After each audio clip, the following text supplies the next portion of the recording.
Face to Face with Chris Fisher. Welcome to Majlis. My guest today is the president of the Chef Guilds Oman. كيف حالك Malik? بخير كريس كيف حالك انت؟ Welcome to the Majlis. Good to have you with us here today. Thank you so much for inviting me in. Now, Malik, I've known you for about 5 or 6 years here in Oman. I know you're a very good chef. I know you've got a great reputation. I've seen you at many food hospitalities, judging. Tell me about Malik. Away from the kitchen, Yeah. Who is Malik? Who is Chef Malik? Malik AL Jadhami lives to eat. Wow. Yeah. I'm 37 years old, Okay. born and brought up in Oman. So This is Malik, who I am. as well as being a chef, you're also a husband. You're a father Yes. of 3. Tell That's me correct. about family life as Malik. Yes, I have 3 boys, Al Aus and Anas and Iyas, and Wow. a beautiful wife. So how is it with the wife?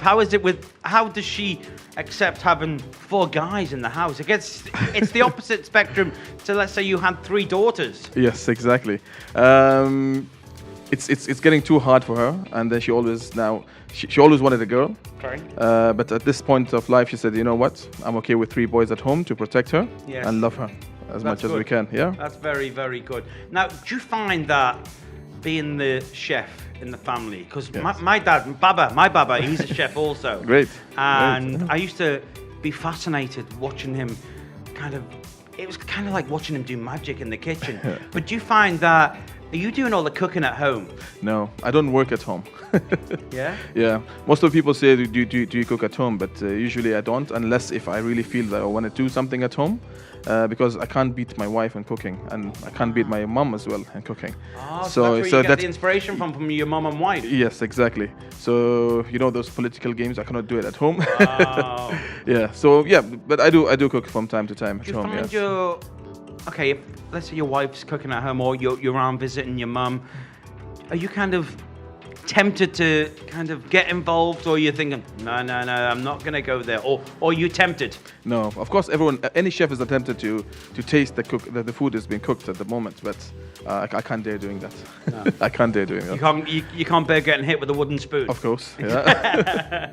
that just wouldn't work. It would work, that yeah. wouldn't be good for you at all. Definitely. Now, talk about food preparation. Yes. Especially during the month of Ramadan. That must be difficult, especially as you're fasting. Exactly. It is difficult because you have to cook and you have to follow the recipes without tasting them. That is the difficult part.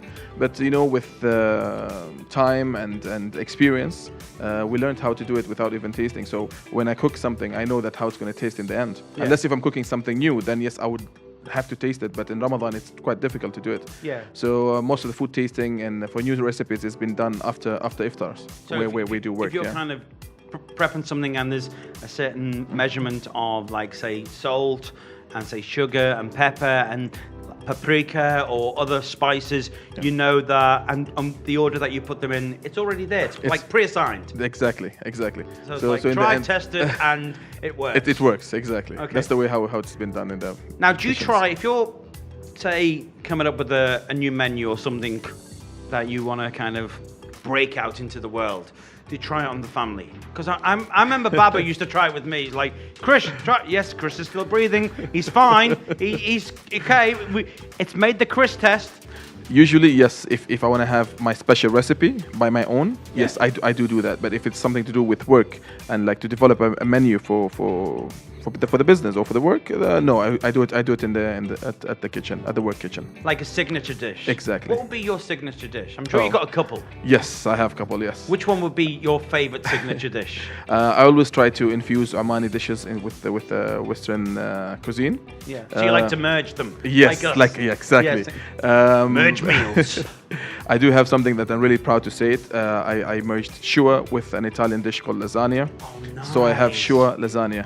At the beginning, I thought it is. Shua, is that the one that's cooked underground for exactly what we have it in Eid. So would you cook the pasta underground as well? And no, we just use the shua meat in a lasagna. Oh my word! Yes. That's like a lamb lasagna. Exactly, with a shua taste. Yeah. Oh my word! Chef Malik, if I'd known that, I would have got you to bring your shulaza. I'm trying to think of a name for it. Shulaza. Shulaza. Yeah, this is shulaza from Chef Malik. Yes. Yeah. Have you tried? You see it on the menu. Shulaza, yeah. Signature by Chef Malik. Exactly. Very, very cool. Yeah. Now, I've got a couple of Ramadan questions for you, Yes. Chef Malik. Being a food expert, Yeah. what tips would you give to me? I mean, I am fasting during Ramadan. Great. And I enjoy it. I enjoy the sacrifice of it.